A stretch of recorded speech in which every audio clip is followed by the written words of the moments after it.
हाय बच्चों, कैसे हैं? उम्मीद करता हूँ सब अच्छे होंगे। हमारा माध्य चल रहा था, केंद्रीय प्रवृत्ति की माप प्रश्नावली का नाम था। प्रश्नावली नंबर 17 थी। 17.2 के मैंने 7 सवाल करवा दिए थे। 7वां सवाल आपको इम्पोर्टेंट बताया। 8वां इससे भी इम्पोर्टेंट सवाल है। 8वां और 7वां सवाल कई बार पूछा जा चुका है, इसलिए मैं इस सवाल को करवाने की कोशिश कर रहा हूँ। ध्यान दें, सबसे पहले इस सारणी, ये सारणी मिलेगी आपको पेपर में, इसको खड़े खानों में बदल लें और यहाँ लिख लें एक्स आई का खाना बना लें और चर मान कहते हैं एक्स आई को, भाई बता चुका हूँ। यहाँ बारंबारता यानी एफ आई का खाना बना लें और ये तैयार कर लें। भाई थोड़ा बड़ा बना देता हूँ क्योंकि फिर इनका हम जोड़ करेंगे तो दिक्कत नहीं आएगी। एक्स आई और एफ आई का स्तंभ बनाने के बाद सवाल को पढ़ लें। लुप्त बारंबारताएं ज्ञात करनी है। आप सवाल अपनी किताब आगे रख के भी पढ़ सकते हो। लुप्त बारंबारता यहाँ 2 दी गई है, दोनों लुप्त बारंबारताएं आपको ज्ञात करनी है। भाई एक्स आई का मान लिख देता हूँ 0, 5 तक है। 1, 2, 3, 4 और 5 इनकी बारंबारताएं जो दी गई है, पहली बारंबारता दी गई है चर मान 0 के लिए बारंबारता का मान है 46। दूसरी बारंबारता के स्थान पर डैश लगाया हुआ है, अर्थात निम्न बारंबारता बंटन का माध्य 1.46 हो तो अज्ञात बारंबारताएं ज्ञात करो। अज्ञात का अर्थ है इस बारंबारता का हमें पता नहीं है और इस बारंबारता का भी हमें पता नहीं है। ये दी हुई है, ये दी हुई है और ये दी हुई है। सब बारंबारताओं का जोड़ यानी सिग्मा एफ आई, आपको पता होगा बारंबारताओं का योग सिग्मा एफ आई होता है।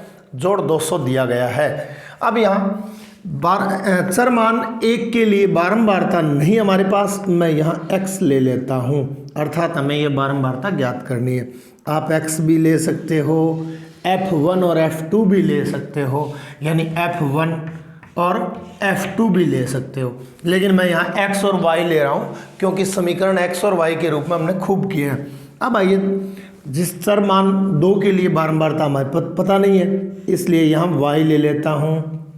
उसके बाद 25, 10, 5 बारंबारता 25 है अगली और आगे है 10 और चर मान 5 के लिए बारंबारता का मान भी 5 है। ये बारंबारता का मान 5 दिया हुआ है। सारणी को चारों खानों से बंद कर दें। ये बंद कर दिया, ऊपर से भी बंद कर दिया और ये खाना क्योंकि हमें पता है ये खाना किसका होगा, सिग्मा एफ आई और एक्स आई का गुणनफल का खाना होगा। अब ये लो भाई, अब हमें क्या करना है, बारंबारताओं का जोड़ 200 दिया गया है। ये 200 यहाँ लिख देता हूँ, सिग्मा एफ आई बारंबारता का जोड़ हमें 200 दिया गया है। अब हमें अगला स्टेप क्या होगा, एफ आई को एक्स आई से गुणा करके नया खाने का निर्माण कर लेंगे, अर्थात एफ आई गुणा एक्स आई, गुणा नहीं लगा रहा हूँ मैंने, अगले पिछले सवालों में भी बताया था। एफ आई गुणा एक्स आई लिख देता हूँ, इनको गुणा कर लें। 46 को 0 से गुणा किया 0, एक्स को 1 से गुणा किया 1x यानी केवल x, y को 2 से गुणा किया 2y और 25 को 3 से गुणा किया, 25 को 3 से गुणा किया 75 आया।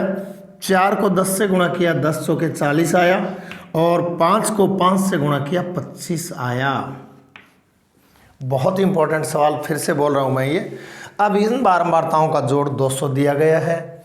मैंने लुप्त बारंबारताओं को x और y मान लिया गया है जिनका मान हमें ज्ञात करना है। मैं यहाँ लिख देता हूँ, माना लुप्त बारंबारताएं x व y हैं, x, y हैं। f1 और f2 भी ले सकते हो, मैं बता रहा हूँ आपको। अब इन सब का जोड़ कितना दिया गया है, 200 दिया गया है। हमारा काम क्या है, इनका जोड़ करना। वास्तव में तो 200 है, लेकिन ये लुप्त है और ये लुप्त है, तो जोड़ कितना होगा, वो 200 के बराबर होगा, ये याद रखिए। इन सब का जोड़ कर लेंगे, यहाँ लिख देंगे और यहाँ जो लिखेंगे वो किसका मान आएगा, सिग्मा एफ आई गुणा एक्स आई का मान आएगा, जो यहाँ लिख देंगे। जगह कम है लेकिन फिर आगे लिख दूँगा मैं। अब यहाँ गुणा जोड़ कर लेते हैं इन सब का। वास्तव में जोड़ कितना आया, 200 आया, अर्थात वास्तव में जोड़ कितना आया, 200 आया। अब ये क्या आ रहा है, 46 plus x plus y plus 25 plus 10 और प्लस 5 ये जोड़ आया। x और y क्योंकि चर मान है इसलिए इनको अलग से जोड़ करके लिख देते हैं। x प्लस वाई लिख दिया मैंने, ये छोड़ दिया, दोनों यहाँ लिख दिए। इनका जोड़ कर लें 46, 25, 10 और 5 का जोड़ कर लें। मौखिक जोड़ कर रहा हूँ, 10 और 5 15, 15 और 25 40, इसको 40 मान लूँ। 40 और 40 80, 6 छोड़ा था मैंने, 6 और जोड़ दिया अर्थात 86 हो गया और यहाँ 86 लिख देता हूँ। वास्तव में जोड़ तो 200 दिया गया था। इस प्रकार यदि हम जोड़ करें तो वो क्या आया, x प्लस वाई प्लस 86 बराबर 200, अर्थात हमारा x और y का जो मान आएगा उसमें जोड़ करके यदि हम 86 और जोड़ देंगे तो 200 मिलेगा। इसका अर्थ ये है हमारा उत्तर अपने आप यहाँ पुष्टि हो जाएगी, मिल जाएगा, कोई किताब में उत्तर देखने की आवश्यकता नहीं है। अब ये समीकरण बना दी मैंने। अब क्या करें, x प्लस वाई बराबर पक्षांतरण कर दें, 86 को उस तरफ भेज दें, 200 पड़ा हुआ है और माइनस 86 लिख दें। प्लस का था माइनस का हो गया, एक बार और लिख दें, घटाव करके लिख दें। 200 में से 86 घटा देंगे, 14 ये बच गया, 100 ये और 114 बच गया। समीकरण नंबर 1 दे दें। इतना काम मैंने क्या कर लिया, इस खाने से कर लिया। दूसरा काम मैंने क्या कर लिया, एफ आई और एक्स आई का गुणनफल कर लिया। हर कंपटीशन में पूछे जाने वाले सवाल है, मैं ये आपको बता देता हूँ। अब आइए इनका जोड़ और कर लेते हैं। इनका जोड़ करने के लिए क्या क्या अलग छोड़ना पड़ेगा, x प्लस 2y, क्योंकि ये किस में जोड़ेंगे, अचर पदों में तो जोड़ेंगे नहीं, ये केवल चरों में जोड़ेंगे और चर भी समान सजातीय चर जुड़ते हैं। छोड़ देता हूँ, सजातीय नहीं x का कोई, 2y का भी कोई सजातीय नहीं है, प्लस अब जो बचा उनको जोड़ दें, 0 75 और 25 100 भाई, 100 में 40 जोड़ देंगे 140, अर्थात हमारे पास अचर पद क्या बच गया, 75 40 और 25 और 0 ये बच गया। x प्लस 2y मैंने अलग से लिख दिया। इन तीनों पदों का इसका जोड़ करके मुझे इसके साथ लिखना होगा। यहाँ लिख देता हूँ भाई। तो मैंने क्या जोड़ा था 25 और 75, 100 में 40 जोड़ा 140, ये जोड़ आ गया 140। यहाँ लिख देता 140 में सारे आंकड़े अपने पास प्राप्त हो गए। दोबारा बता देता हूँ, इन सब का जोड़ 200 था, वैसे जोड़ा तो जोड़ क्या आया, x प्लस वाई प्लस 86 आया, किसके बराबर रख दिया, 200 के बराबर रख दिया। पक्षांतरण कर लिया, 86 को राइट हैंड की तरफ लेके गया, माइनस का हो गया, 200 में से 86 माइनस किया, 114 बचा। समीकरण नंबर 1 बची। इसी प्रकार इनका गुणनफल करके इनके गुणनफल का जोड़ कर लिया, जो क्या कहलाएगा, सिग्मा एफ आई गुणा एक्स आई कहलाएगा। वो कितना आया, x प्लस 2y प्लस 140 आया। और ये क्या दिया हुआ है, माध्य 1.46 दिया हुआ है। जो दिया हुआ वो फिर से लिख रहा हूँ, x बार बराबर 1.46। हमने पता क्या क्या कर लिया, सिग्मा एफ आई दिया हुआ था, सिग्मा एफ आई कोमा लगा करके यहाँ, क्योंकि बोर्ड की बचत करनी है। एफ आई का मान क्या आया, 200 जो दिया हुआ था। सिग्मा एफ आई गुणा एक्स आई क्या आया वो लिख देता हूँ, x प्लस 2y प्लस 140 आया, अर्थात सिग्मा एफ आई गुणा एक्स आई का मान क्या आया, x प्लस 2y प्लस 140 आया। हमारे पास सारे आंकड़े उपलब्ध हैं, केवल हमें सूत्र रखना है। और हमारा माध्य का सूत्र था x बार बराबर सिग्मा एफ आई गुणा एक्स आई बटे सिग्मा एफ आई। याद हो तो ये सूत्र हम पहले भी कर चुके हैं, 6 सवालों में इन्हीं सूत्रों का उपयोग किया था। एक सवाल मैंने छुड़वाया था आप लोगों के लिए। या मान रख दें, जो मान दिए हुए सारे मान रख दें। एक्स आई का मान कितना दिया हुआ है, 1.46 रख दें, यहाँ 1.46 रख दें और बटे में एक बार मैं 100 लगा देता हूँ, दशमलव हटा देता हूँ, बड़ा आसान हो जाएगा।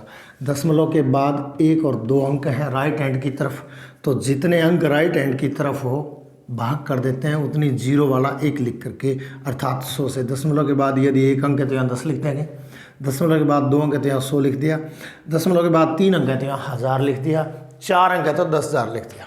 तो अब दशमलव को हटा देते हैं, हटा दिया मैंने, बराबर सिग्मा एफ आई एक्स आई का मान उठाइए और रखिए, x प्लस 2y प्लस 140 रख दिया और बटे जो है वो का वो सिग्मा एफ आई का मान कितना था, 200।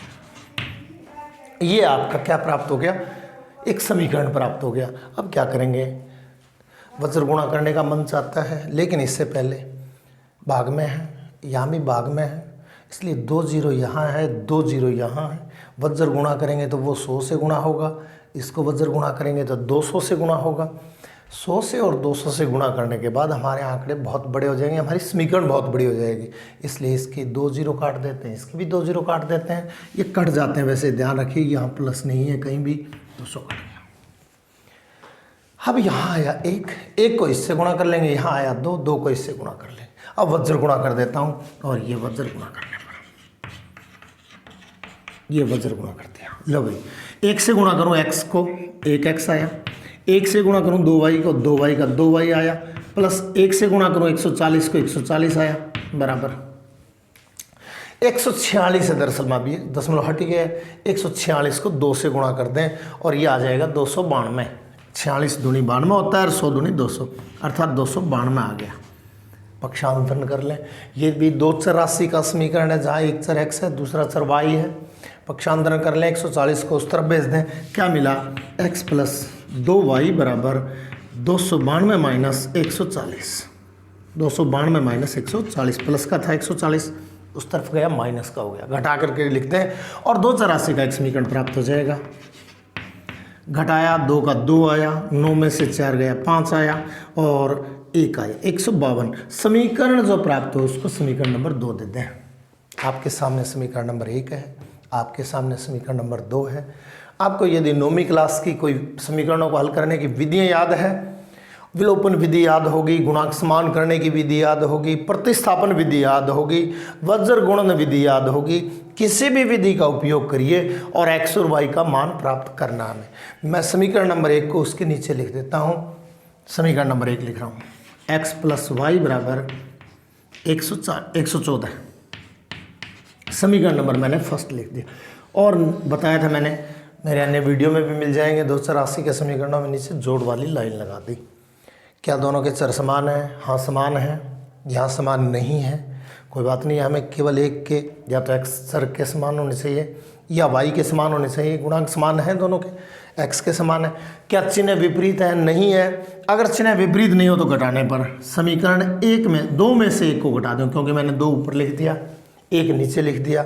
लिखना चाहो तो यहाँ नहीं लिख सकते हो, मेरे पास जगह नहीं है। समीकरण 2 में से 1 को घटाने पर, यदि 2 उठा करके इसके नीचे लिखते हो तो 1 में से 2 को घटाने पर, ये याद रखिए बस। अब कुछ नहीं, मैंने क्या कर दिया, समीकरण नंबर 2 के नीचे 1 नंबर लिख दिया। घटाया तो चिन्ह बदल देंगे, नीचे वाली समीकरण में जहाँ प्लस है वहाँ माइनस लगा देंगे और माइनस है वहाँ प्लस लगा देंगे। क्योंकि x प्लस का था माइनस लगा दिया, क्योंकि x प्लस का था माइनस लगा दिया, 114 भी प्लस का था माइनस कर दिया। अब नए चिन्ह माने जाएंगे। अब नए चिन्ह ये माना गया, ये प्लस का x है, ये माइनस का x है, खत्म हो गया। इसको विलोपन कहते हैं, ये विलोपन हो गया। अब नया चिन्ह माना गया, माइनस का 1y है, प्लस का 2y है, 1y बच गया प्लस का, बराबर। प्लस लिखने की आवश्यकता नहीं है। 152 प्लस के हैं, 114 माइनस के हैं। 152 में से 114 घटा देंगे और क्योंकि प्लस वाले बड़े हैं इसलिए प्लस का बचेगा। 12 में से 4 गया 8, यहाँ बचा 4, 4 में से 1 गया 3, अर्थात y का मान क्या प्राप्त हो गया, 38। पहली लुप्त बारंबारता क्या प्राप्त होगी, 38 प्राप्त होगी। अब दूसरी प्राप्त करनी है, y का मान उठाइए और समीकरण नंबर 1 में रखिए। ये याद आ गया होगा आप लोगों को, यहाँ लिख रहा हूँ क्योंकि जगह कम है। y का मान फर्स्ट में रखने पर, समीकरण नहीं लिख रहा हूँ मैं, केवल ये लिख रहा हूँ, समीकरण का ही मान लेते हैं फर्स्ट में रखने पर। ये लो भाई, फर्स्ट ये रही, x प्लस वाई बराबर 114, उतार लूँ। y का मान जो निकाला था वो यहाँ रखते हैं, x y के स्थान पर, x का x y के स्थान पर 38 और बराबर 114। पक्षांतरण करने पर 38 को राइट हैंड की तरफ भेज दें, x बराबर 114 माइनस 38। 114 में से हम 38 घटा देंगे और 114 में से 38 घटा देंगे। यहाँ से ले लो, 14 में से 8 गया, 8 से 14, यहाँ बच गया 9, 9 में से 3 गया, 9 में से 3 गया 6। अब बेटा घटाव करना है, कोई बात नहीं। 114 में से क्या घटा देंगे, 38 घटा देंगे। 14 में से 8 गया, 8 6 14, यहाँ बच गया 9 और 9 में से 3 गया 6, 86 बचना चाहिए था। ये देख जरा,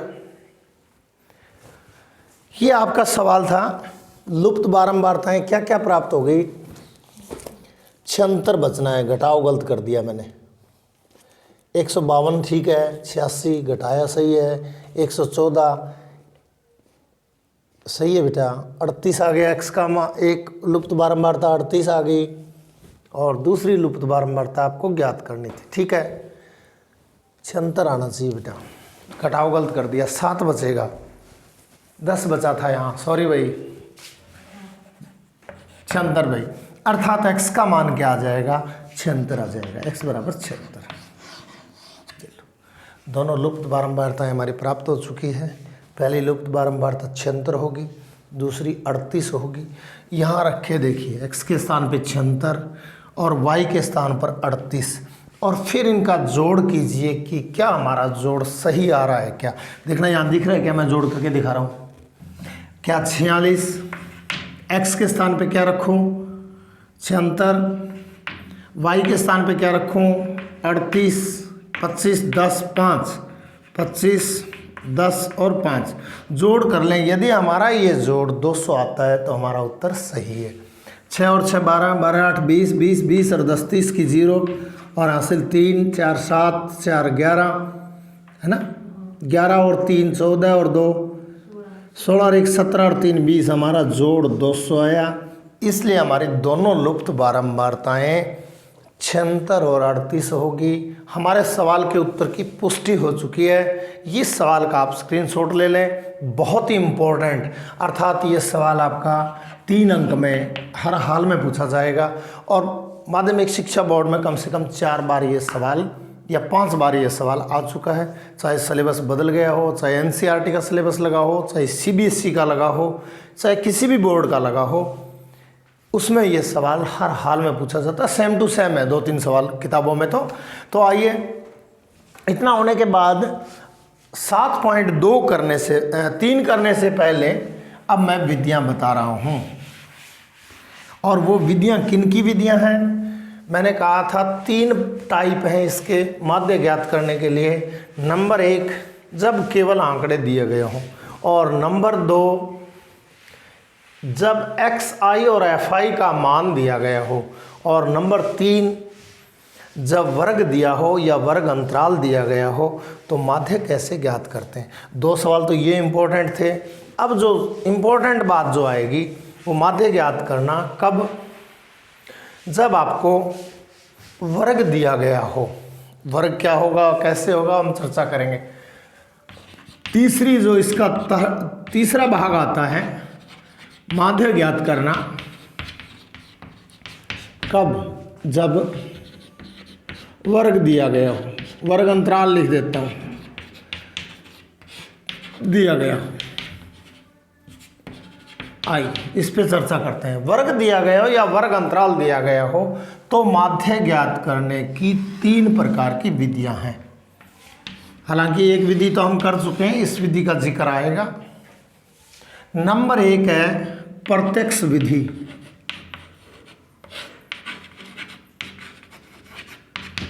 कब, जब माध्य वर्ग अंतराल दिया गया हो तो माध्य कैसे ज्ञात करेंगे।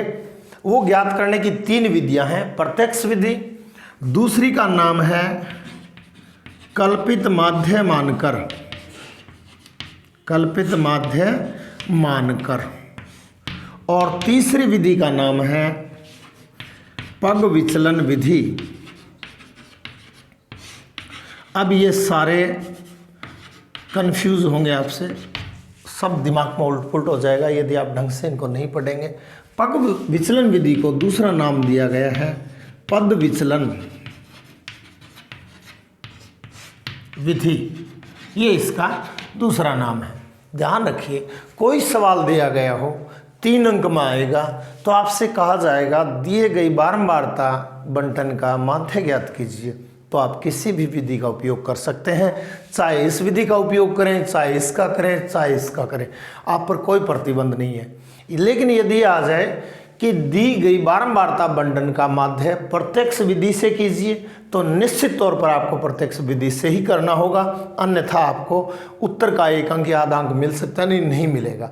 यदि आपसे कहा जाए दी गई बारंबारता बंटन का माध्य कल्पित माध्य मान करके कीजिए, तो इससे ही करना होगा, अन्य से करोगे तो आपको पूरे अंक नहीं मिलेंगे। फिर आपसे कहा गया कि दी गई बारंबारता बंटन का समांतर माध्य या माध्य पग विचलन विधि या पद विचलन विधि द्वारा कीजिए, तो इससे ही करना होगा, इससे नहीं करना, इससे नहीं करना। हालांकि यदि हम इससे करते हैं, इससे भी करते हैं, इससे करते हैं, परिणाम सेम प्राप्त होगा, उत्तर सेम प्राप्त होगा। लेकिन उसके कहने की अवज्ञा नहीं करनी है। जो कहेगा, जो आदेश देगा, उस आदेश को मानना पड़ेगा हमें। इस विधि का नाम ले तो इसी से करना, इसका नाम ले तो इसी से करना, और इसका नाम ले तो इसी से ही करना है। यदि ये कह दे कि माध्य ज्ञात कीजिए या समांतर माध्य ज्ञात कीजिए, फिर आप खुले हो, चाहे इससे करें, इससे करें, उससे करें, आपकी मर्जी है। वो आपको अपनी सुविधा देखनी है कि ये इससे करूं तो कितना आसान है, इससे करूं तो कितना आसान है, इससे करूं तो कितना आसान है। ये तभी होगा जब तीनों विधियां अलग अलग आपको याद होंगी। मैं यहाँ जिक्र कर रहा हूँ, इन सभी विधियों के पहले सूत्र लिख देता हूँ। इसके लिए जिस सूत्र का उपयोग होता है, x बार बराबर सिग्मा fi गुणा di और बटे सिग्मा fi। यहाँ एक नाम नया आया है, उसकी चर्चा कर लेता हूँ, बाकी पूरी विधि में लिखूँगा। di क्या है? d को विचलन कहते हैं। di होता है xi माइनस a, xi गुणा fi गुणा xi। यही सूत्र लागू होगा जो हम कर चुके हैं। माफ़ी चाहता हूँ, मैं भी कंफ्यूज हो गया। सिग्मा fi गुणा xi बटे सिग्मा fi। अब यहाँ xi नहीं दिया हुआ होगा, वो मैं उदाहरण लूँगा। तो ये आपको काम करना होगा, xi का मान आपको ज्ञात करना होगा। कैसे करना होगा वो मैं यहाँ लिख दूँगा। अब आइए यहाँ क्या करना है, x बार बराबर ये सूत्र का उपयोग करेंगे, a प्लस सिग्मा fi गुणा di बटे सिग्मा fi। अब यहाँ di आया, वो di क्या कहलाता है? विचलन कहलाता है। di होता है xi माइनस a। आप ये उतार लें बिल्कुल आराम से, या इसका स्क्रीनशॉट लेकर के उतार लें। यहाँ di क्या होता है? xi minus a। a क्या है? a कल्पित माध्य है। a को क्या कहते हैं? कल्पित, यानी कल्पना द्वारा माना गया माध्य, कल्पित माध्य। अब वहाँ ये इसकी चर्चा अलग से करूँगा, इसकी चर्चा अलग से करूँगा, उसकी चर्चा अलग से करूँगा। कोशिश करूँगा एक उदाहरण लेकर के इन तीनों विधियों से सवाल हल कर दूँ। अब आइए पग विचलन विधि में क्या करना, x बार समांतर माध्य है, माध्य है, a plus sigma fi ui है भैया, u है, ui u के नीचे पैरों में i है, बटे सिग्मा fi ui और बटे सिग्मा fi, और कोष्टक लगा करके यहाँ एक नया संकेत और आ गया h।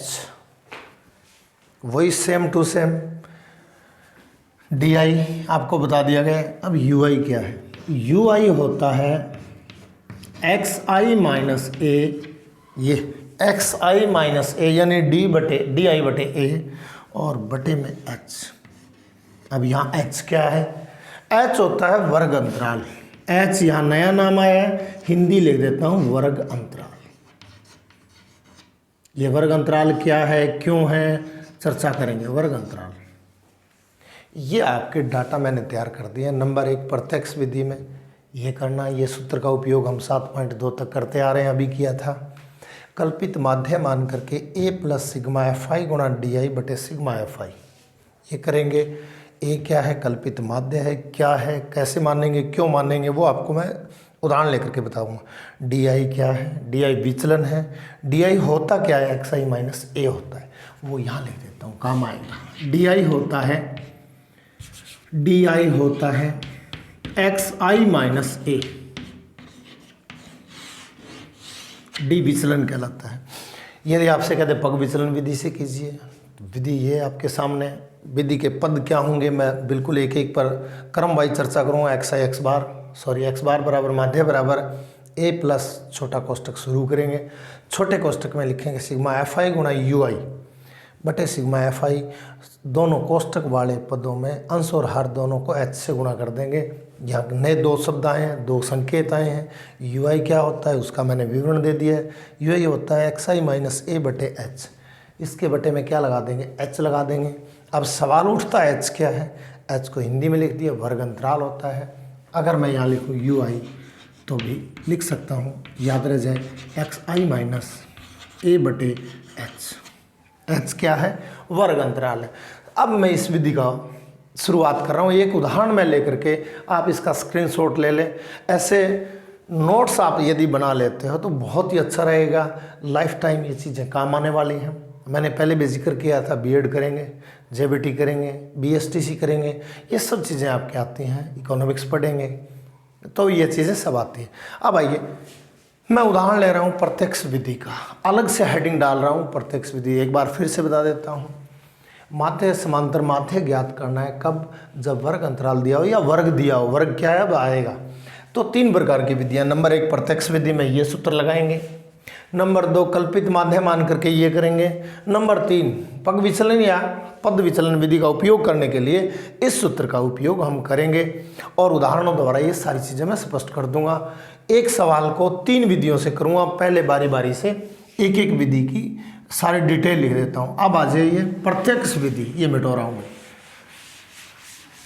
सबसे पहले क्या करना है, मैं एक उदाहरण ले लूँ और उसके बाद प्रत्यक्ष विधि के आंकड़े में यहाँ एक एक डी यू आई बराबर एक्स आई माइनस ए बटे में एच ये पढ़ा रहे।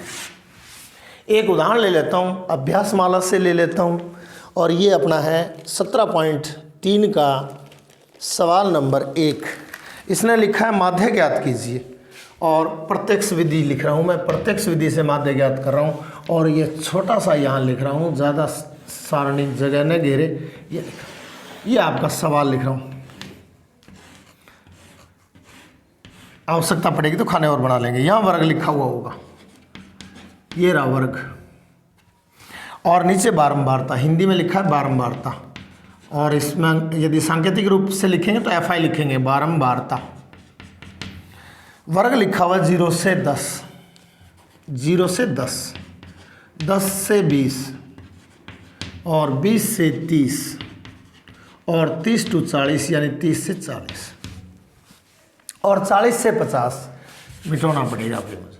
आगे लिखा हुआ 40 to 50, 40 से 50, 40 to 50 ये लिखा हुआ वर्ग दिया हुआ है। बारंबारता इसकी 9, 12, 15, 9, 12, 15 और 10 और 14, 10 और 14, 10 और 14 ये लिखो। इसने बोला है माध्य ज्ञात कीजिए, समांतर माध्य ज्ञात कीजिए। कोई विधि का नाम नहीं लिया है, किसी भी विधि का नाम नहीं लिया है, इसलिए आपकी मर्जी है। मैं प्रत्यक्ष विधि से करना चाहूँ तो मैं प्रत्यक्ष विधि से कर लूँ, अगर मैं चाहूँ दूसरी विधि यानी जो कल्पित माध्य मान के करूँ तो भी कर लूँ, अगर मैं चाहूँ पग विचलन विधि से करूँ तो भी कर सकता हूँ। लेकिन फिलहाल मैं प्रत्यक्ष विधि से इस सवाल को कर रहा हूँ।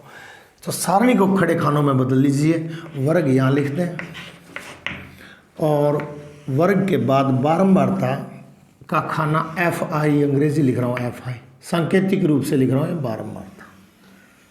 ये आपकी बारंबारता और वर्ग। वर्ग था 0 से 10, 10 से 20 और 20 से 30 और 30 से 40 और 40 to 50 था। ये आपका वर्ग है। ध्यान रखें जो बच्चे, क्योंकि आपके सामने पहली बार इस चीज़ का जिक्र आया 0 से 10, से का चिन्ह है, इसको माइनस मत समझ लेना बच्चे, इसको माइनस समझ लेते हैं। 0 से 10 अर्थात 0 से 10 अंक प्राप्त करने वाले बच्चों की मैं अंक ले रहा हूँ, प्राप्त करने वाले बच्चों की संख्या 9 है। किसी का 0 आ गया, किसी का 1 आ गया, किसी का 5 आ गया, किसी का 8 आ गया, किसी का 9 आ गया। 9 तक, 10 शामिल नहीं होता इसमें, ये कोई आपके अलग बात है। अब आइए एफ आई का मान और लिख देता हूँ, बारंबारता का मान ज्यों का त्यों लिख देता हूँ। 9, 12, 9 और 12 15, बोलिए बेटा 10 और 14। ये आपका मैंने बारंबारता वाला खाना तैयार कर लिया। और सारणी को चारों खाने बंद कर दें, मैं बंद बाद में करेंगे लेकिन कोशिश कर रहा हूँ बंद करने की। ये इतना छोड़ दिया आगे, क्योंकि आगे मुझे और आवश्यकता है सारणी को बढ़ाने की। ये लो, यहाँ मैं पॉइंट वाइज चर्चा करूँगा। FI दिया हुआ है, वर्ग दिया हुआ है। पिछले सवालों में क्या था, जैसे ये था 0 1 2 3 4 5, ये तो था XI का मान। बारंबारता क्या थी, कोई लिख देता हूँ 3 5 7 8 1 और 2, कोई भी लिख दिया मैंने। हमने क्या किया, FI को XI से गुणा किया था। लेकिन यहाँ FI तो मौजूद है आपके सामने, ये रही, XI नहीं है, इसलिए XI ज्ञात करने के लिए इनका उपयोग करेंगे। और वो यहाँ खाना बना रहा हूँ XI का। आपने कहा ये XI क्यों, क्योंकि दिया हुआ नहीं है, XI हम ज्ञात करेंगे। ये सवाल पिछले सवाल जैसा हो जाएगा। आइए, XI क्या होता है वो लिख देता हूँ। XI बराबर उच्च सीमा प्लस निम्न सीमा बटे 2।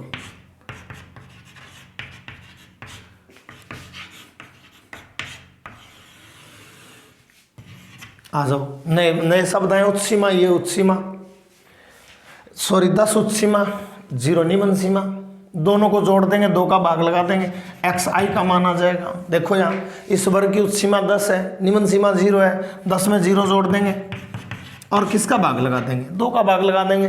10 में 0 जोड़ा 10 आया और 10 में 2 का भाग लगाया 5 आया, अर्थात XI यहाँ 5 आ जाएगा। हालांकि अभ्यास हो जाएगा। XI को यहाँ चर भी कहते हैं, मध्यमान भी कहते हैं। यहाँ एक नया नाम और ले लिया मैंने, मध्यमान। किनका मध्यमान, वर्गों का मध्यमान। अर्थात 10 और 0 और 10 के बीच में कौन सा अंक है, आप कहोगे 5 है, ये मध्यमान कहलाता है। मौखिक पूछ लो 10 और 20 के बीच में कौन सा अंक है, आपका उत्तर होगा 15 है। मैं लिख देता हूँ उच्च सीमा प्लस निम्न सीमा, ये मिटो दो। अगला क्या आएगा, XI का मान। उच्च सीमा देखिए यहाँ कितनी है 20, निम्न सीमा कितनी है 10, तो 20 और 10 को जोड़ दे और 2 का भाग लगा दे। 20 में 10 जोड़ा 30 और बटे 2, 30 में 2 का भाग लगाया तो क्या आया, 15 आया। यहाँ 15 लिख दो।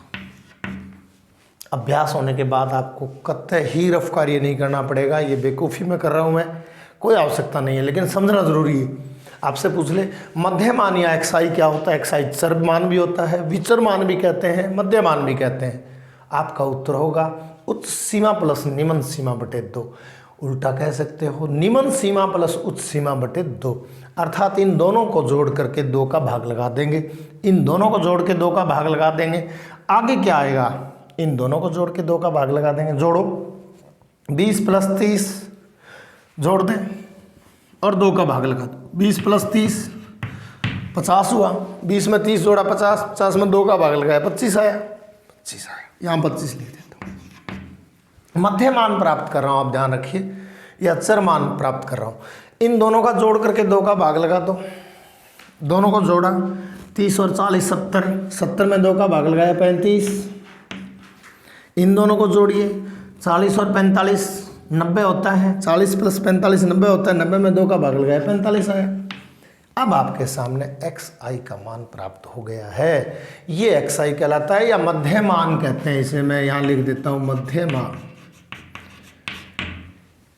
ये हो गया भाई। प्रत्यक्ष विधि में क्या करना, पहला काम क्या करना, XI का मान ज्ञात करना है। क्योंकि पिछली विधि में हमने क्या किया था, FI को XI से गुणा किया था, जब आंकड़े दिए गए हों तो किया था। अब क्या करना है, अब क्या करना है हमें, FI और गुणा XI ज्ञात कर लेंगे। अब इसका कोई महत्व नहीं बचा आपके सामने इस चीज़ का, यानी वर्ग अब आपको कोई काम नहीं आएगा। वर्ग ने हमें क्या दे दिया, वर्ग ने हमें XI का मान दे दिया या मध्य मान दे दिया। अब क्या करें, FI को XI से गुणा कर लें। ये बताइए सवाल नंबर 17.2 का पहला सवाल बन चुका है, ये मान लें आप, इसको भूल जाएं इतने को। सवाल नंबर 17.2 का सवाल नंबर 1, 2, 3, 4 जो भी बन चुके हैं। अगला खाना क्या होगा, FI गुणा XI होगा। ये लो, FI और XI को गुणा कर देंगे और गुणा करने में जो दिक्कतें आएंगी वो देख लेंगे।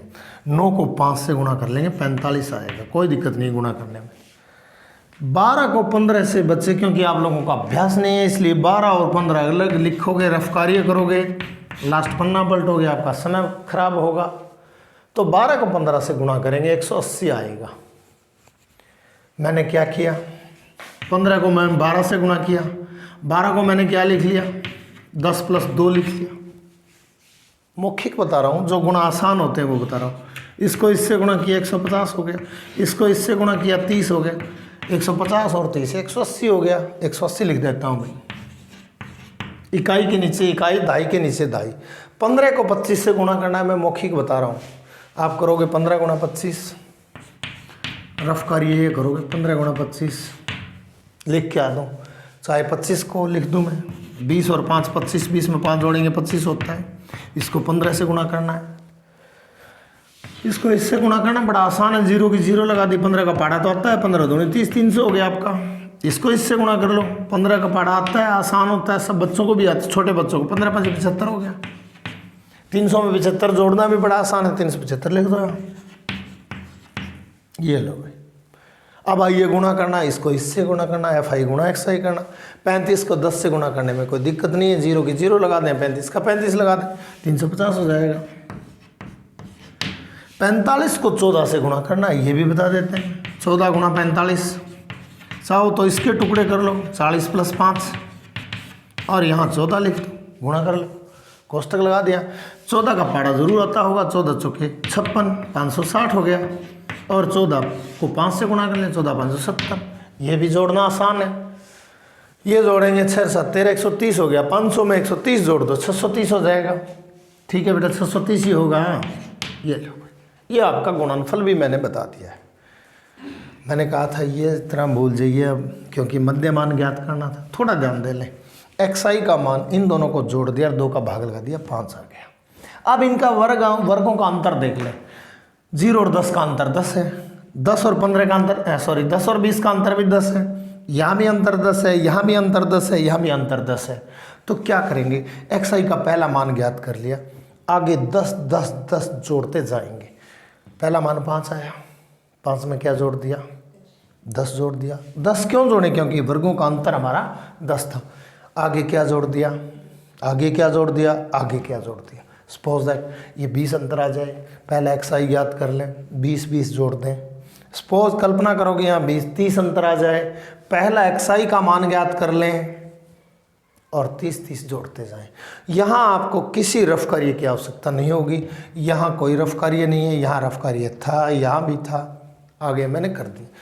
अब हमारा ये सवाल FI और XI प्राप्त होने के बाद हमारे पास प्रत्यक्ष विधि का ये सूत्र था, जो हम कर भी चुके हैं।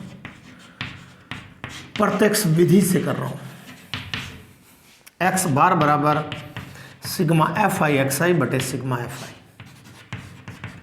क्या नहीं हमारे पास, सिग्मा FI नहीं है, मैंने खाली छोड़ रखा था। सिग्मा FI ज्ञात कर लें, बारंबारताओं का जोड़ ज्ञात कर लें। अमूमन यहाँ भी दिया होता है, लेकिन यहाँ दिया नहीं है बारंबारताओं का जोड़। मैं जोड़ कर देता हूँ, 60 आता है जोड़, 9 और 2 11 और 11 और 5 16 और 4 20 की 0, हासिल 2 भाई 1 2 3 4 4 और 2 6। सिग्मा FI XI का मान कितना आ गया, 60। यहाँ लिख देता हूँ, चलो 60 बटे में 60, इसका मान कितना आया, 60 आया। अब ये जोड़ कर लें, मैंने इकाई के नीचे इकाई लिख दिया, दाई के नीचे दाई लिख दिया, सैकड़ा के नीचे सैकड़ा लिख दिया। 5 5 5 sigma FI XI, sigma FI और XI। 5 में 5 जोड़ दिया, 10 की 0, 1 हासिल होगी।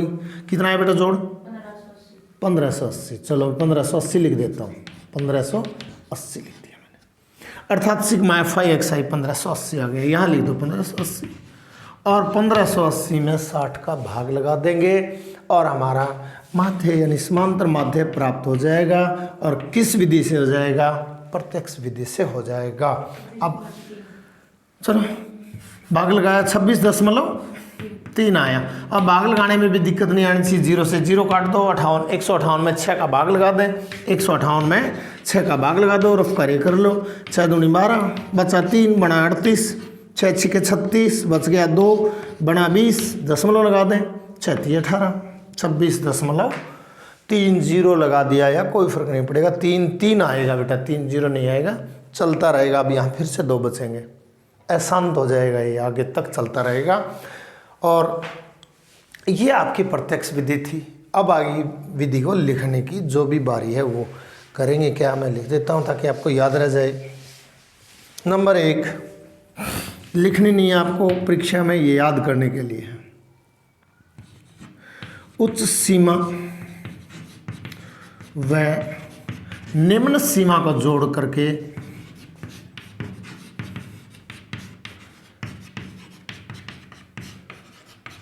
दो का भाग लगा देंगे करके xi प्राप्त कर लेते हैं। यह पहला काम किया था। मैं दोबारा फिर से दोहरा देता हूँ। निम्न सीमा और उच्च सीमा जोड़ दिया, 2 का भाग लगा दिया, 5 प्राप्त हुआ। ठीक है। नंबर 2 xi को fi से गुणा कर लें, fi से गुणा कर लें, गुणा करते जाएं। xi fi गुणा किया, गुणा इन दोनों का गुणा किया ये आया, इन दोनों का गुणा किया ये आया, इनका गुणा किया ये आया, इनका गुणा किया ये आया। फिर क्या किया था? तीसरा स्टेप सिग्मा fi व सिग्मा fi xi ज्ञात कर लें, ज्ञात करें। 3 काम। नंबर 1 उच्च सीमा निम्न सीमा जोड़ करके 2 का भाग लगा देंगे। औसत ज्ञात कर लेंगे। 2 का भाग लगाने का अर्थ है 2 आंकड़े हैं, निम्न सीमा और उच्च सीमा, उसमें 2 का भाग लगाएंगे। इसका अर्थ है औसत ज्ञात कर लिया। औसत ज्ञात कर लेंगे, 2 का भाग। xi और fi का गुणनफल कर ले, नया खाना बना ले, और fi और xi का सिग्मा fi और सिग्मा fi xi ज्ञात करके दिए गए सूत्र में मान रख देंगे और आपका समांतर माध्य प्रत्यक्ष विधि से प्राप्त हो जाएगा। वो भी कब? जब वर्ग दिया हो तब। मेरा हेडिंग क्या था? जब वर्ग अंतराल दिया गया हो तो माध्य ज्ञात करने की 3 विधियां हैं। नंबर 1 प्रत्यक्ष विधि, नंबर 2 कल्पित माध्य द्वारा, और नंबर 3 पग विचलन विधि। अब ये विधि आपकी पूरी हो चुकी है। इसी सवाल को मैं कल्पित माध्य द्वारा कर रहा हूँ। अब क्यों कर रहा हूँ? कल्पना कीजिए, यहाँ 5 आया, गुणा करने में दिक्कत नहीं आई, यहाँ बहुत बड़ी संख्या आ जाती, 43 आ जाता। मान लेते हैं 43 को 9 से गुणा करेंगे, 43 का पारा नहीं आता। यहाँ कोई और संख्या आ जाती, 85 86 कोई, तो गुणा करने के लिए हर बार हमें रफ कार्य करना पड़ता। इसलिए जब fi और xi के मान बहुत बड़े हो जाएं तब प्रत्यक्ष विधि को छोड़ करके हम कल्पित माध्य विधि का उपयोग करते हैं। अर्थात ये गुणनफल बहुत बड़े आ जाएंगे, इनका जोड़ करने में भूल चूक हो सकती है, इनका गुणा करने में भूल चूक हो सकती है, और फिर यहाँ भी बड़ा आएगा जोड़, यहाँ भी जोड़, इतना ही रहेगा। ये तो भाग लगाने में भी समस्या आ सकती है। इसलिए त्रुटियाँ होने की संभावना ज़्यादा होती है। त्रुटियों से बचने के लिए प्रत्यक्ष विधि की सीमाएं हैं। सीमा कहाँ तक है? जब fi और xi के मान छोटे हों और उनका गुणा आसान तरीके से किया जा सके, आसानी से किया जा सके, तरीका नहीं, आसानी से किया जा सके, तब तक ये विधि सफल है। अन्यथा इस विधि को छोड़ करके अगली विधि का हम उपयोग करते हैं। उस विधि का नाम है कल्पित माध्य मान करके। ठीक है बेटा। अब आइए, इसी सवाल को मैं कल्पित माध्य द्वारा कर रहा हूँ। मैंने विधि की सारी प्रक्रियाएं लिख दी हैं, आप स्क्रीनशॉट लेकर के भी कर सकते हैं। अब आ जाओ, दूसरी विधि का नाम है कल्पित माध्य मान करके। कल्पित माध्य द्वारा समांतर माध्य ज्ञात करना।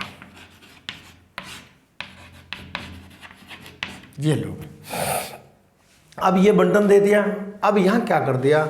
माध्य ज्ञात कीजिए, ये नहीं करके ये कह दिया। ये सवाल सेम ही सवाल ले रहा हूँ। कल्पित माध्य द्वारा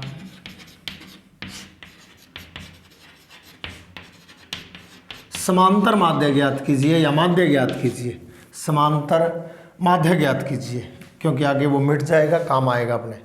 चलो काम दोबारा लिख देता हूँ। समांतर माध्य ज्ञात कीजिए। कल्पित माध्य लेकर के समांतर माध्य ज्ञात करो। ये लो,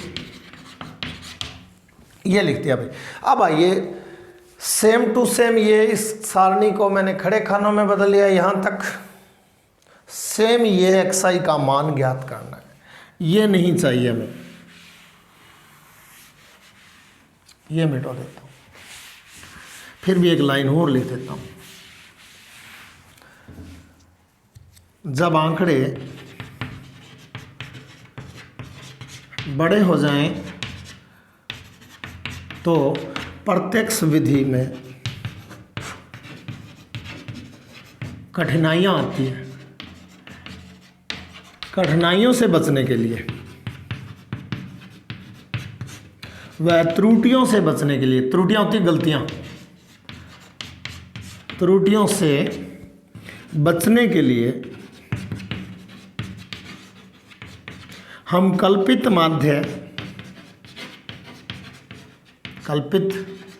माध्य से समांतर माध्य ज्ञात करते हैं। मैंने थोड़ा जल्दी लिख दिया है, मेरी लिखाई थोड़ी ख़राब हो गई है, लेकिन ये लाइन आपको याद रखनी है। आपसे कोई पूछा जाए यार इस सवाल को आपने कल्पित माध्य से क्यों कर रहे हो, आपका उत्तर ये होगा क्योंकि भाई हमारे पास आंकड़े बहुत बड़े हो चुके हैं, मैं ज़्यादा गुणा भाग नहीं करना चाहता, त्रुटियों से बचना चाहता हूँ, इसलिए मेरे को तो एक विधि और आती है जिसका नाम है कल्पित माध्य। आप कल्पित माध्य से कर सकते हो, ये भी आप नोट कर लेना भाई। अब आइए मैं कल्पित माध्य की चर्चा कर रहा हूँ। वही सेम टू सेम सारणी को मैंने ये खड़े खानों में बदल लिया, मध्य मान ज्ञात कर लिया, 5, 15, 20 जो भी। अब क्या करना, पहला पॉइंट, xi के मानों में से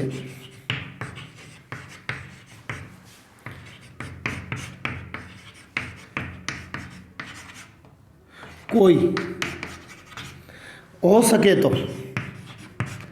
बीच का आंकड़ा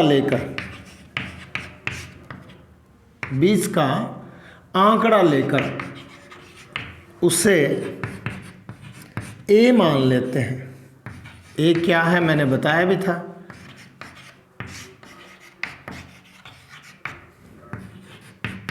मान ले। ये लाइन उतार ले आप, साथ ही साथ इस लाइन का उपयोग करता जाऊंगा। xi के मानों में से कोई बीच का आंकड़ा, बीच का अर्थ है 3 लोगों में से बीच का एक आदमी होता है, 5 लोगों में से बीच के 2 उधर 2 उधर बीच वाला होता है। अब ये कितने आदमी है xi के पास, 1 2 3 4 5, इनमें बीच वाला कोई आंकड़ा ले ले, ज़्यादा आसान रहेगा। कोई पक्का नहीं कि बीच वाला ही, यहाँ यदि एक आंकड़ा और होता 45, यहाँ होता 55, तो बीच वाला क्या होता, 2 ऊपर छोड़ दिए 2 नीचे छोड़ दिए, बीच वाले तो 2 बच गए, लेकिन हमारे पास 5 आंकड़े हैं तो बीच वाला क्या हुआ 25। आप ले सकते हो 15, आप ले सकते हो 35, कोई बंधे हुए नहीं हो। बीच वाला इसलिए लिया जाता है कि गणनाएं और आसान हो जाए। कहने का अर्थ है ये सारणी आपकी 1 मिनट में तैयार हो जाए, बीच वाला लेते आप ले सकते हो 35, आप ले सकते हो 15, और बीच वाला लेते हो या दाएं बाएं कहीं वाला लेते हो कोई भी, वो ए कहलाएगा। ए को हिंदी में कल्पित माध्य कहते हैं, इसका संकेत ए है। कल्पित का अर्थ है कल्पना द्वारा लिया गया माध्य। मैंने कल्पना से लिया गया माध्य क्या ले लिया, 25 ले लिया, और वो यहाँ बड़े बड़े अक्षरों में लिख देता हूँ। माना सारणी के ऊपर लिख दे भी, कल्पित माध्य 25 है। कल्पित माध्य आपने क्या ले लिया, 25 ले लिया। मैं अब फिर से बता रहा हूँ, 35 भी ले सकते हो, 55 भी ले सकते हो, 15 भी ले सकते हो, 35 भी ले सकते हो, 45 भी ले सकते हो, 5 भी ले सकते हो, लेकिन कोशिश ये करिए कि बीच वाला ले लें। यदि बीच वाला 1 है तो कोई बात नहीं है, मज़ेदार बात है। यदि 2 है तो इन दोनों में से कोई 1 ले लें। बीच वाला इसलिए लेते हैं कि हाँ गणनाएँ और आसान हो जाए। कल्पित माध्य मैंने क्या ले लिया, 25 ले लिया। तो xi के मानों में से कोई बीच का आंकड़ा ले करके उसे ए कल्पित माध्य मान ले। तो मैंने ए बराबर क्या ले लिया, ऊपर भी लिख दिया मैंने, 25 ले लिया। नंबर 2, di ज्ञात करें। di वो लिखा हुआ था मैंने मिटो दिया। di होता है एक्स आई माइनस ए ज्ञात कर लें। 3 स्टेप है, कोई विशेष नहीं है। क्या ज्ञात करना हमें? डी आई ज्ञात करना। अब मैं यहाँ डी आई ज्ञात कर रहा हूँ। नया खाना डी आई का होगा, थोड़ा बड़ा बना दूँ ताकि रफ कार्य भी साथ के साथ हो जाए। और ये लो, किसका खाना होगा? डी आई का। डी आई क्या कहलाता है? विचलन कहलाता है। क्या कहलाता है? विचलन कहलाता है। आइए, डी आई होता है, मैं यहाँ लिख रहा हूँ, डी आई होता है एक्स आई माइनस ए। समझ आ रही बेटा? ठीक है, मैं यहाँ मान रख देता हूँ। यहाँ डी आई आएगा, एक्स आई कितना है आपके सामने? 5 माइनस 5 यहाँ लिख देता हूँ, और ये माइनस, ये एक्स आई, x1, x2, x3, x4, x5 जो भी, ए क्या है? 25। अब यहाँ घटाना नहीं आता है तो दिक्कत आती है बच्चों को। 5 में से 25 घटाना है, क्या बचेगा? माइनस का 20 बचेगा। बच्चे यहाँ प्लस माइनस का कोई गौर नहीं करते हैं, जो बड़ा चिन्ह है वही बचेगा। माइनस का बड़ा है, कितना बड़ा है? 20 बड़ा, माइनस 20 आ गया भाई। ये लिख दें, 1-2 सवालों में आपको अभ्यास हो जाएगा, उसके बाद आप डायरेक्ट कर देंगे। अब एक्स आई कितना है? फिर से करो, एक्स आई कितना? इस खाने में 15 है, माइनस ए कितना है? 25। 15 में से 25 घटा देंगे, क्या बचेगा? माइनस 10 बचेगा। हो गया? ये करने की आवश्यकता नहीं है, लेकिन मैं रफ कार्य करके आपको बता रहा हूँ, कोई आवश्यकता नहीं है। 25 एक्स आई तो हो गया 25, ए भी कितना है? 25। तो यहाँ क्या लिख देंगे? 25 माइनस 25, और क्या बचा? 0 बचा। ठीक है, एक्स आई कितना है? 35। ए कितना है? फिक्स है 25। 35 में से 25 घटा देंगे, आप प्लस का बचेगा, क्योंकि प्लस वाला बड़ा है। कितना बचा? 10 बचा। एक्स आई कितना है? 45। ए कितना है? आपके सामने है, देख, बार बार देखते रहिए। डी आई बराबर एक्स आई माइनस ए कितना है? 25, और घटाएंगे कितना बचेगा? 20। ये आपका डी आई प्राप्त हो चुका है। चलिए, समझ गए हो तो ठीक, नहीं मैं डायरेक्ट इस डी आई को कर रहा हूँ, सारा मिटो देता हूँ। ये करने की कहीं आवश्यकता नहीं है, थोड़ा सा गौर कर ले। यहाँ कितना? 25। कल्पित माध्य कितना माना था? 25। इस खाने की सीध में 25 माइनस 25 0 आएगा। ऊपर जितने भी होंगे विचलन माइनस के होंगे, नीचे जितने भी विचलन होंगे प्लस के होंगे। अब कितने होंगे ये करने की आवश्यकता नहीं है, मैंने कहा 0 लिख दिया इसकी सीध में। हमारा वर्ग अंतराल कितना है? 10 है। h का मान 10 है। वर्ग अंतराल एक जगह लिखा था मैंने, h अभी उपयोग नहीं कर रहा हूँ। 10 यहाँ भी अंतर 10, यहाँ भी अंतर 10, यहाँ भी अंतर 10, यहाँ भी 10, यहाँ भी 10। तो आपने जो कल्पित माध्य माना है उसकी सीध वाले खाने में डी आई का मान 0 लिखते हैं, और ऊपर -10, -20, -30, -40। कब? जब हमारा अंतर 10 का है। अगर हमारा अंतर 20 का है तो यहाँ 0 लिख दें, -20, -40, माइनस, यानी 20 का पहाड़ा लिखना शुरू कर दें और माइनस का चिन्ह लगाना शुरू कर दें ऊपर। नीचे की तरफ क्या लिखेंगे हमारा, क्योंकि अंतर 10 है, 10 का पहाड़ा लिखना शुरू कर दें। ये तो आंकड़े कम है सारणी में, तो यहाँ 10, 20, आगे आए तो 30, 40, 50, यहाँ आए तो -10, -20, -30, -40, -50, ये लिखते जाएं। तब ये करने की कहीं आवश्यकता नहीं है। 1-2 बार आप अभ्यास करोगे तो ये परिस्थितियाँ आपके समझ में आ जाएंगी। फिर आपको ये लिखने की आवश्यकता नहीं है, मत लिखना। अगले सवाल में मैं नहीं लिखूँगा। चलिए, अब आपके पास क्या प्राप्त हो गया? डी आई, नया खाना आ गया। डी आई और एफ आई को गुणा कर लें, एफ आई गुणा डी आई हो जाएगा। एफ आई गुणा डी आई, गुणा का चिन्ह नहीं लगा रहा हूँ मैं। एफ आई गुणा डी आई का नया खाने का निर्माण कर लें। अब आपके सामने एफ आई और डी आई है, मैं ये मिटो देता हूँ। आपने समझ लिया होगा, ये -20, ये -10, ये 0, ये प्लस का 10 और ये प्लस का 20। ये लो, अब आपके सामने स्थिति स्पष्ट है। एफ आई ये, डी आई ये, इनका गुणा कर लें। चिन्ह माइनस का आएगा और 20 को 9 से गुणा कर लो, 0 की 0, 180 आ जाएगा, माइनस का 180 आ जाएगा। बहुत ही आसान है, कहीं रफ कार्य मैंने किया ही नहीं अभी तक। कर लें, एफ आई डी आई को गुणा कर लें, माइनस का 120, क्योंकि 0 वाली संख्या है, गुणा करने में दिक्कत नहीं आएगी और सारी 0 वाली आएंगी। एफ आई कितना? 15, डी आई कितना?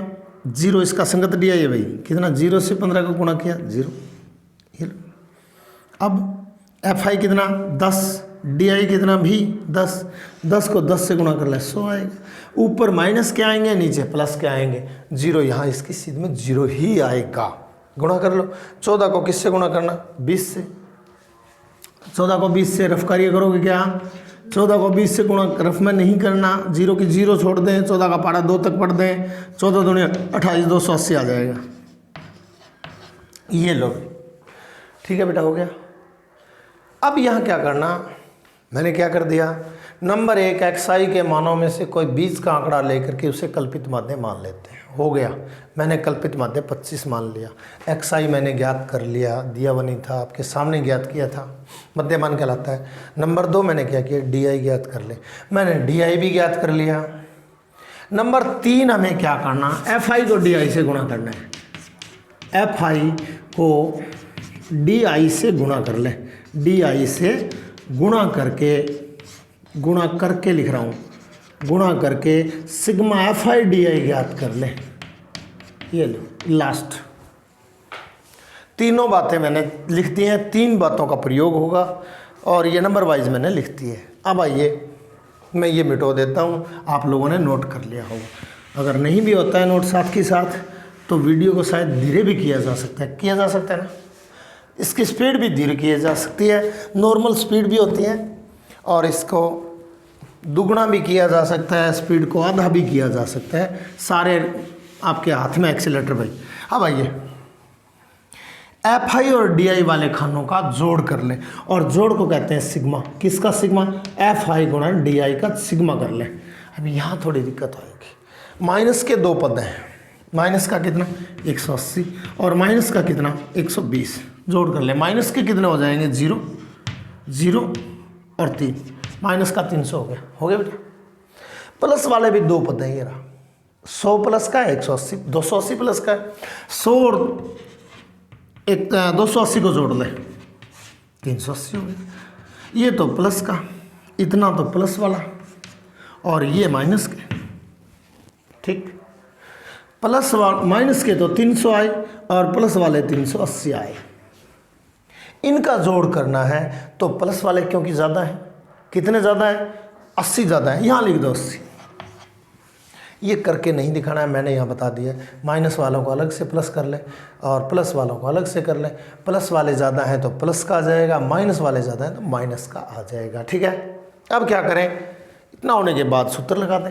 मैं सबसे पहले सूत्र लिख चुका था तीनों विधियों के, फिर से लिख रहा हूँ, ये बस इतना ही, और कोई नया आपको स्तंभ या खाना नहीं बनाना है। अब आइए x बार बराबर ए प्लस सिग्मा एफ आई गुणा डी आई बटे सिग्मा एफ आई, ये आपका माध्य ज्ञात करने का सूत्र था। कब, कल्पित माध्य में ऐसा सूत्र का उपयोग करेंगे। x बार बराबर ए का मान आपके सामने है 25 plus sigma F I D I भी आपके पास है 80 बटे सिग्मा एफ आई भी आपके पास है 60, यहाँ 60 लिखते। पहले इनका भाग कर दो, लघुत्तम लेओगे तो कठिन हो जाएगा। 0 से 0 काट दें, 8 में 6 का भाग लगा दें या लघुत्तम ले लें, मर्जी आपकी। क्या करूं भाई, 25 का 25 प्लस 8 में 6 का भाग लगा देता हूं। ये इसका अर्थ तो यही है, 6 का भाड़ा पड़ा 6 कम 6 बच गया 2 बना 20, 6 थी 18, 2 बचता ही जाएगा बना 20, 6 थी 18 यानी 1.3333 चलता रहेगा 1.33। 25 में 1.33 जोड़ दें यानी 25 रुपये में 1 रुपया 33 पैसा जोड़ दें तो क्या आएगा 26 रुपये 33 पैसे। रुपए का जिक्र नहीं कर रहा हूँ, वैसे बता रहा हूँ। अर्थात हमारा समांतर माध्य कितना आया 26.33। पहले वाली विधि प्रत्यक्ष विधि में भी अपना उत्तर क्या आया था 26.33 आया था। अब आप सोचते होंगे वो विधि अच्छी या ये विधि अच्छी। मुझे तो ये विधि बहुत अच्छी लग रही है क्योंकि गुणा भाग करने में आप लोगों का समय खराब होगा, गलतियां होने की संभावना होगी। यदि नाम लेकर कहे कि कल्पित माध्य द्वारा माध्य ज्ञात कीजिए तो ही करें, अन्यथा आपकी मर्जी से करें, सुविधाजनक करें। अब इसी सवाल को मैं तीसरी विधि द्वारा कर देता हूँ। क्योंकि मेरा वीडियो भी लगभग 50 मिनट का हो गया बेटा, 1 घंटे का हो गया। चलो अच्छा भाई, माफ़ी चाहता हूँ बच्चों, क्योंकि मेरा वीडियो 1 घंटे का है। मैं बता चुका हूँ मेरे फ़ोन में मेमोरी कम बची है, इसलिए मैं अगली विधि, जो कौन सी विधि, पग विचलन विधि, मैं इसी उदाहरण को लेकर के, इसी सवाल को लेकर के, ये सवाल अपना 17.3 का पहला सवाल था। मैंने समांतर माध्य 2 विधियों से कर दिया है। नंबर 1 विधि थी प्रत्यक्ष विधि, 2 मिनट में दोबारा बता रहा हूँ। नंबर दूसरी विधि थी कल्पित माध्य विधि। कल्पित माध्य में करना क्या है, वर्ग दिया हुआ होगा, बारंबारता दी हुई होगी, xi का मान ज्ञात करना है। xi इनका मध्य मान होता है, xi का मान ज्ञात हो गया। xi के मान के बाद आपको क्या करना है, xi के मानों में से कोई बीच का आंकड़ा लेना है, उसको कल्पित माध्य मानना है। बीच का 1 है तो 1 ले लें, 2 है तो कोई दोनों में से कोई 1 ले लें। ये भी ले सकते हो आप, ये भी ले सकते हो। ये लेंगे तो आपके विचलन माइनस वाले ज़्यादा हो जाएंगे, इससे कोई फर्क नहीं पड़ता। अब फिर क्या करना, di प्राप्त करेंगे। di क्या होता है, xi माइनस a होता है। di को fi से गुणा करेंगे, fi गुणा di का नया एक स्तंभ हो जाएगा। इन सब का जोड़ करेंगे, जोड़ को कहेंगे सिग्मा fi गुणा di। सूत्र ये लगा देंगे, x बार बराबर a प्लस सिग्मा fi गुणा di बटे सिग्मा fi। और यहाँ थोड़ी दिक्कत आती है, यहाँ बच्चे कई बार लघुत्तम ले लेते हैं, लेकिन मैंने 8 में 6 का भाग लगा दिया। चाहो तो मैं लघुत्तम ले लेता हूँ, 1 सेकंड बस। लघुत्तम आया 6 बटे में 1 लगा दूँ, लघुत्तम ले लिया। 6 में भाग का 1 का 6 आया, 6 को 25 से गुणा किया, 25 के 150 आया, प्लस 6 में 6 का भाग लगाया, 1 आया, 1 को 8 से गुणा किया, 8 आया। और कितना है, 158 बटे 6। पहले भी क्या था, प्रत्यक्ष विधि में भी यही मिला था, 158 बटे 6। 158 में 6 का भाग लगा देंगे, 26.3 ही प्राप्त होगा। धन्यवाद बच्चों। यदि मेरा वीडियो आपको अच्छा लगे तो लाइक करें, शेयर करें और सब्सक्राइब करें।